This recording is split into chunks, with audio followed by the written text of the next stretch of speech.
Recently, Elon Musk appeared on the Joe Rogan podcast and revealed some shocking information. This information proves that Bible prophecy is unfolding faster than most people realize. Are you testing on people right now? No, we're not testing on people yet, but I think we may be able to implant a Neuralink in less than a year in a person, I think.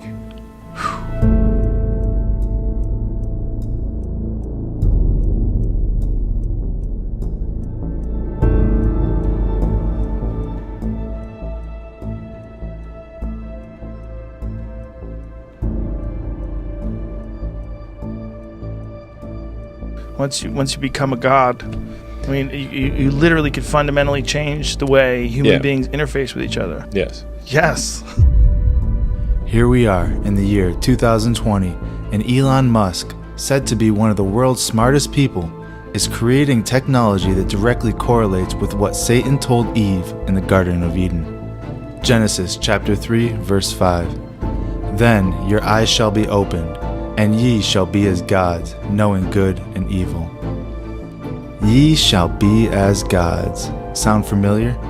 It's everywhere nowadays. From New Age theology, meditation, and astral travel, to technological advances that promise to enhance the human experience to levels straight off the pages of a science fiction novel. Except, it's no longer science fiction, it's science fact. You want to speak every language known to man? Simply download that program. In a situation like this, you would be able to it would be kind of like the Matrix. You want to speak a different language, no problem. You would just download the program. You want to connect your brain to Bluetooth devices? You replace that, say, 1-inch diameter piece of skull with the Neuralink device, and that has a battery and a Bluetooth and an inductive charger. What about uploading your consciousness to the cloud so that when you die, you'll live on through the internet? Almost all the neurons are connected to the sort of AI extension of yourself. It would just be that more of you would be in the cloud, I guess, than in your body. The Bible tells us that in the last days, people will seek death and will not find it. Revelation 9:6. In those days, men will seek death and will not find it. They will desire to die, and death will flee from them. I find it curious that Elon Musk created technology that seemingly eliminates death as a possibility to any person that's connected to it. Think about it. Let's say a person takes this implant, then dies, but their consciousness is uploaded into the cloud. After a period of time, this person realized that it was a mistake and they want to exit the cloud, but they can't. This would be them seeking death and not being able to find it. Exactly what Revelation 9:6 says.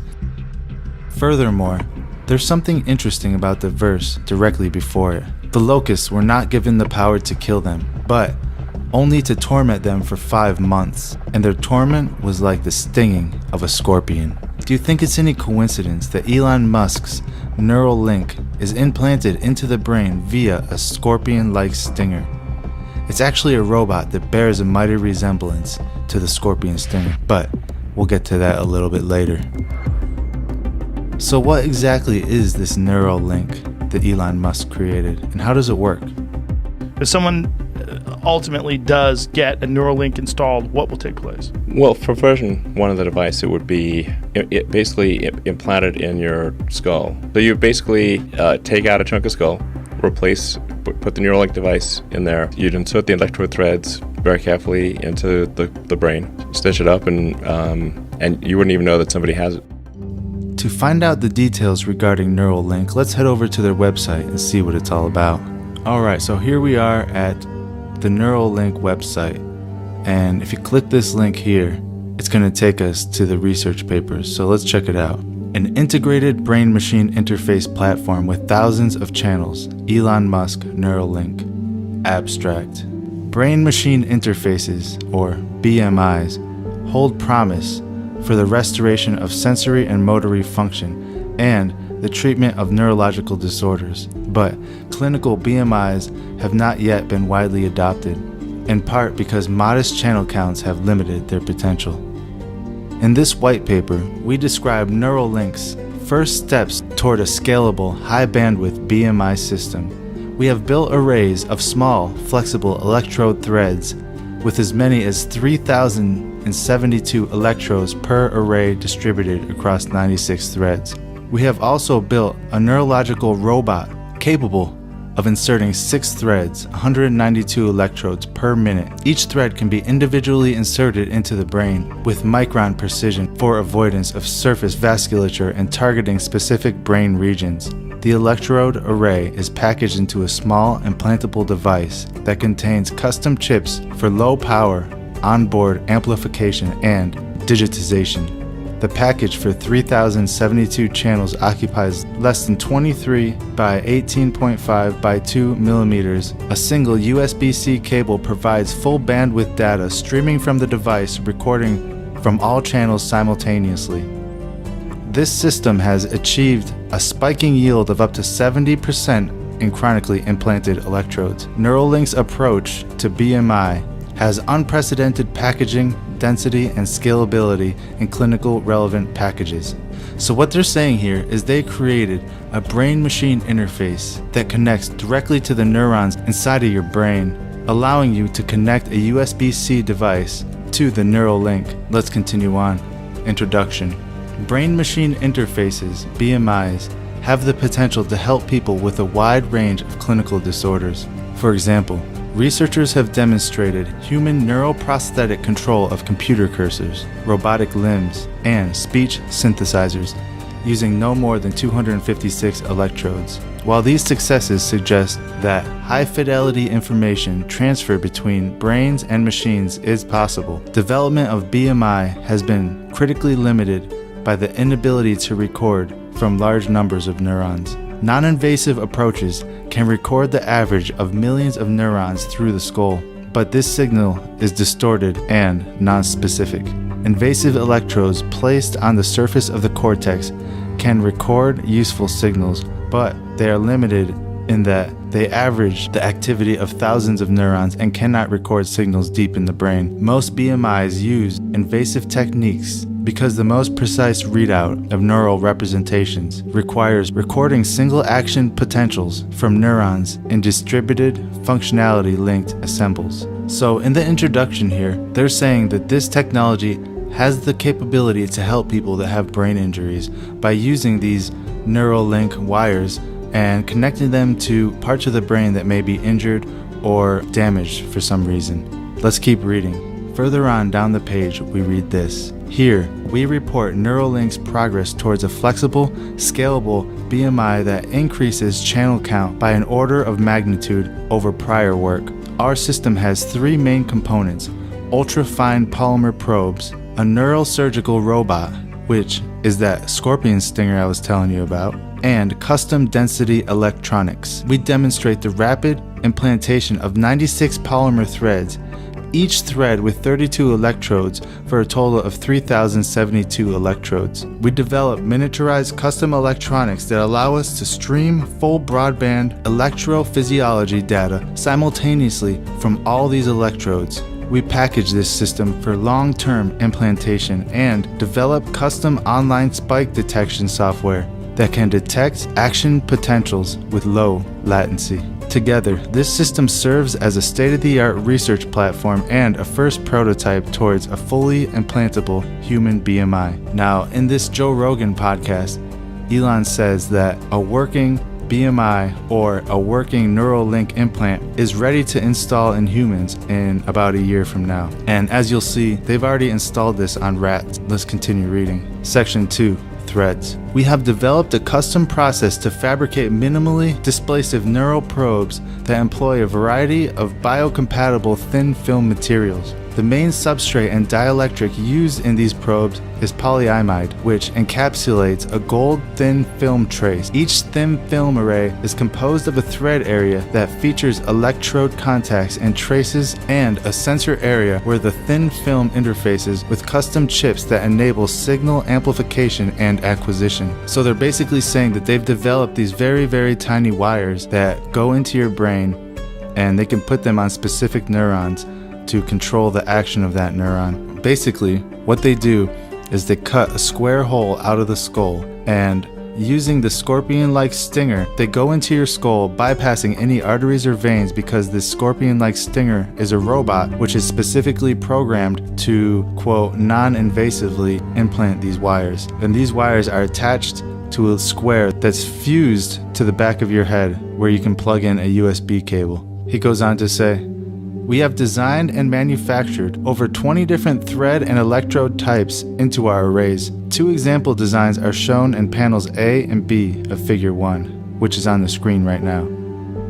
Probes are designed either with the reference electrodes on separate threads or on the same thread as the recording electrodes, referred to as on-probe references. We have fabricated threads ranging from 5 to 50 microns in width that incorporate recording sites of several geometries. Thread thickness is normally 4 to 6 microns, which includes up to 3 layers of insulation and 2 layers of conductor. Typical thread length is approximately 20 millimeters. To manage these long, thin threads prior to insertion, Parylene C is deposited into the threads to form a film on which these threads remain attached until the surgical robot pulls them off. Each thread ends in a 16 by 50 micron loop to accommodate the needle threading. So basically, they design these tiny little wires that are implanted by this robot and can go into specific places to control different functions of the brain. And keep in mind, this is less than a year away from being implanted into the first human. The rest of section 2 just talks more technical details about the threads and the wires themselves. Let's move on to section 3, which is the robot. This robot resembles the scorpion stinger I was talking about earlier. If you look, you can see it's like a little needle that goes directly into your brain. Section 3. Quote, "Thin film polymers have previously been used for electrode probes, but their low bending stiffness complicates insertions. Neuralink has developed a robotic insertion approach for inserting flexible probes." This is what you see on the screen here. Compared to the size of a penny, look how tiny it is compared to a penny. It's almost microscopic, and this is what they're going to be putting into people's brains. Continuing on, allowing rapid and reliable insertion of large numbers of polymer probes targeted to avoid vasculature and record from dispersed brain regions. The robot's insertion head is mounted on a 10 micron globally accurate 400mm by 400mm by 150mm travel 3-axis stage and holds a small, quick swappable needle pincher, as you see in the picture here. This is the actual picture of the robot. The needle is milled from a 40 micron diameter tungsten rhenium wire stock electrochemically etched to 40 microns diameter, allowing the inserted length. The tip of the needle is designed to both hook onto insertion loops for transporting and inserting individual threads, and to penetrate the meninges and brain tissues. The needle is driven by a linear motor allowing variable insertion speeds and rapid reaction accelerations. And as you can see here, here's a picture. Here's a picture of this scorpion stinger robot in action, implanting these tiny wires into a brain or a brain-like substance. There's quite a bit more technical information on this robot, but we're going to skip that and we're going to move to the next section. Section 4, electronics. Quote, "Chronic recording from thousands of electrode sites presents significant electronics and packaging challenges. The density of recording channels necessitates placing the signal amplification and digitization stack within the array assembly, otherwise the cable and connector requirements would be prohibitive. This recording stack must amplify small neural signals while rejecting out-of-band noise, sample and digitize the amplified signals, and stream out the results for real-time processing, all using minimal power and size." And here's a picture here of the diagram. You can see the chip. This is the little square that will be implanted into your skull, and there's the little USB port right there you can plug your wires into. And here's a picture of the rat that they successfully implanted the Neuralink on. It goes on to say, "An Ethernet-connected base station converts the data streams from these systems into multicast 10G Ethernet UDP packet, allowing downstream users to process the data in a variety of ways, e.g. visualizing the data in real time or writing it to disk. Each base station can connect up to 3 implants simultaneously. These devices are further supported by a software ecosystem that allows for plug-and-play usability with zero configuration. Neural data begins begins streaming automatically when the cable is connected. So basically, when you're connected to this thing, they're able to download your thoughts, download your memories, and store it on a drive real time, and even see through your eyes. Let's move on to section 5, electrophysiology. We have implanted both systems A and B in male Long Evans rats, as described in section 3. All animal procedures were performed in accordance with the National Research Council's Guide for the Care and Use of Laboratory Animals, and were approved by the Neuralink Institutional Animal Care and Use Committee. Electrophysiological recordings were made as these animals freely explored the arena, equipped with a commutated cable that permitted unrestricted movement. System A can record 1,344 out of 1,536 channels simultaneously. The exact channel configuration can be arbitrarily specified at the time of recording. System B can record from all 3,072 channels simultaneously. Digitized broadband signals were processed in real time to identify action potential spikes using online detection algorithm. So basically, they can connect these rats to the Neuralink software and have full control over the brain in real time using a broadband connection. The rest of this section goes on with a lot of technical jargon that goes more into depth about these experiments with the rats. This white paper goes on in a lot more detail. If you're interested, just go to the website and click the link. You can read it for yourself. But Elon himself told us how close we are to seeing this in actual human. And some of the capabilities of this in humans are mind-blowing. Basically, it connects the brain to the internet. And the way he was talking in this Joe Rogan podcast, he was saying that eventually everybody's going to get it because it's going to make you so much better than somebody without it. So the people without it are going to be left behind. During the podcast, Joe Rogan asks where this technology will be in 10 to 25 years. And Elon's response was shocking. Like, you could hang out with 30-year-old you. I mean, the possibilities are endless. You could recall everything, just like it's a movie, including the entire sensory experience, emotions, everything, and play it back.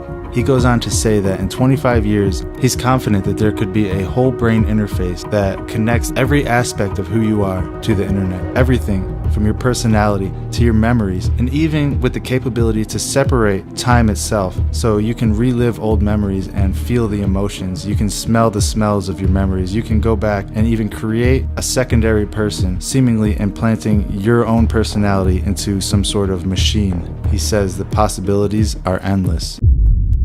Again, this technology is the physical manifestation of the same lie that Satan told Eve in the Garden of Eden.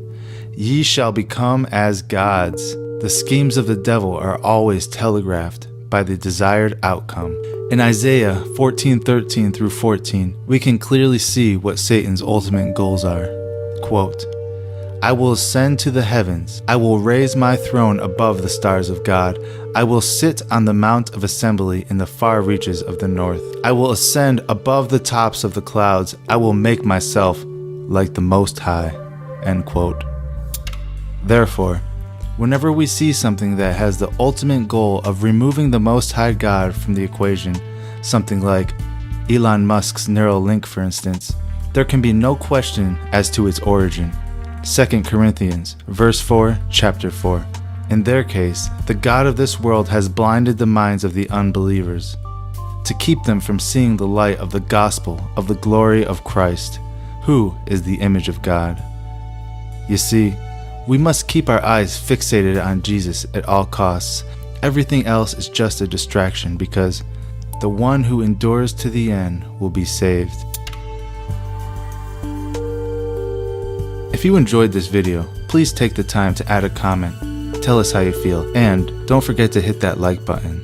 And until next time, thank you all for watching. God bless you all.